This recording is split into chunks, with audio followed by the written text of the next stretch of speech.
That's deep, Dr. Phil. Now, someone in the chat room is saying that it seems like time is speeding up. So if it is, I mean, do we speed up or do we do the opposite? That's interesting. Time is an element. Okay? Mm-hmm. Time is the provider of all of what we see as physical life. All life has stages of expression. It goes from time, space, let me see, there's time, space, sound, light, fire, air, fire, water, and earth. These are the principles of how time folds itself into being. Time is an element. It's what sets the precedent for life to become on the material realm. Without time, there is no material expression of life. All material expression of life lives based upon a time signature that time provides for it to exist. So time seems to be speeding up only because your consciousness is stuck in the old paradigm that essentially makes you believe that the body that you have and the sensual expressions that it gives you, the lust it has, the hungers, the different types of thirsts and all this is what makes you believe that time is speeding up. It's because your mind is not keeping up with the consciousness dictates that is supposed to be happening. Time seems to be speeding up only to those who are not interfaced with the time that the universe is in. Right now, the kind of food you're eating, the kind of things that you're thinking about, the kind of temporal, very low energy material gain and fear keeps you believing that time is outpacing you. That's because your body is living in retrograde time.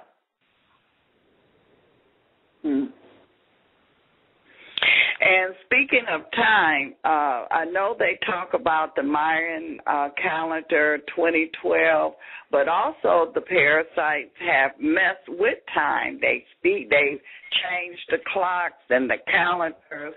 So how do we know if we're, right on target?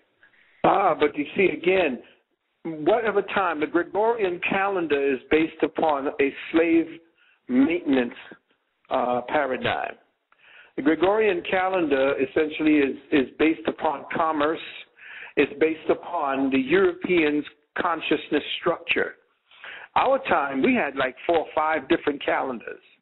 And the long count calendar, the short count calendar, our calendars were based upon growing. Our calendars were based upon building a house. Our calendars were based upon specific time frame references with which how do you build a house and where do you position the furniture and so forth. We had different calendars for every part of our lives. That's because the European keeps us in this one calendar that we have. For us to deal without that is to not use the calendar as our main reference for time. You have to get inside of yourself. What we teach is you have to become more knowledgeable of the time that the universe has set within you. Your clock is running on universal time inside of you, in your genetics. But they have you preoccupied with the time that they have now orchestrated based upon them getting you addicted to their time cycles. When you have to have your coffee in the morning, when you got to get up to go to work, when you got to go to sleep, when you watch football, when you have sex. All of these are time references that they've placed on you. You have to examine from the time your foot hits the floor in the morning to the time you pick it back up to go back to bed at night, what have you done in that day that belonged to you? What time frame reference belonged to you?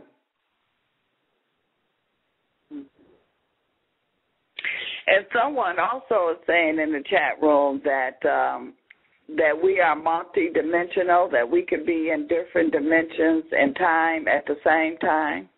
Yes, that's true. But guess what? how do you access the next vibratory frequency of yourself to the next? You can't. We are multidimensional entities. All living forms are living on different dimensions. In fact, you are nothing more than a projection from one dimension into this dimension. So what it is that you are a multidimensional creature, but again, you're in lockdown. Just imagine that you are in a jail cell. And what we see as white light on the present spectrum and the spin particle and the spin dynamics of the atom and the particle on this level, just imagine what light is. You know what white light really is, right? You can tell me what white light really is. It's broken down into 7 colors.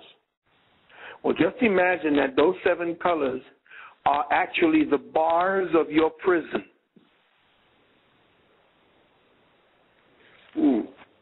And that you only see within that spectrum of consciousness. And that therefore you have to now resonate all the elements in your body, all the particles, all of the atoms have to spin at a faster rate, and they can't spin at a faster rate if you're over there chomping down McDonald's or you sucking down all kind of crap into your system. Every time you eat filth and garbage, you slow the rate of your dynamics. You slow the rate of your atomic and particle spin. And therefore, the more you slow that down, the lower your consciousness is, and you're never going to get into your multidimensionality. It's when you're purifying, when you're cleansing and you're eating the right foods, and you're in a higher frame of mind that you begin to pick up any kind of reference to your multidimensionality. That's why people who are addicted to crack and drugs, who have very high Neptune in their astrological signs, like Pisces, these people are perfect candidates for addiction because they have this high quality energy, that Neptunian energy that wants them to see psychic things, and because they don't know how to reference it, their subconscious wants them to escape the body to actually interface with who they are, so they get easily hooked on drugs.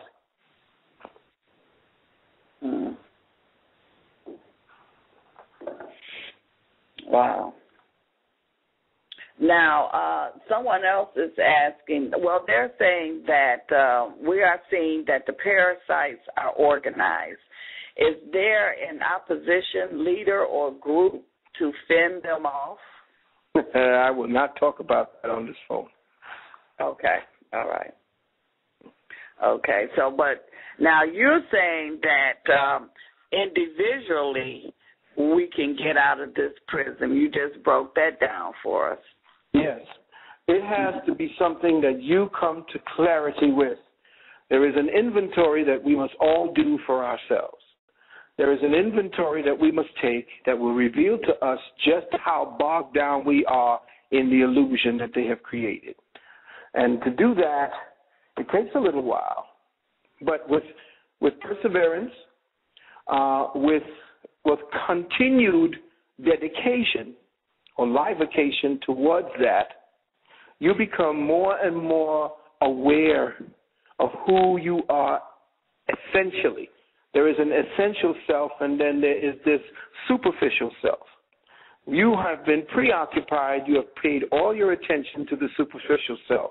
You have fed the superficial self. You have aggrandized and entertained the superficial self all your life, because that's exactly what they want you to do. They want you to be more entertained and entertained about who you are. So your superficial self is all you know. But the essential self has gone untapped. It has disconnected. And when you get back to understanding and understanding the essential self, then it begins. Otherwise, just telling you certain things like this, I can't tell you this within an hour like this. I can't tell you what to do in an hour. Each person is individual. I can give you an overview, but then it doesn't make sense, because then we're dealing with what I call fast food. You know, it's like you want to get something to eat, let's go ahead and pass by the window and grab a Mickey D burger. That's the same kind of mentality that's got us so superficial today. Mm-hmm.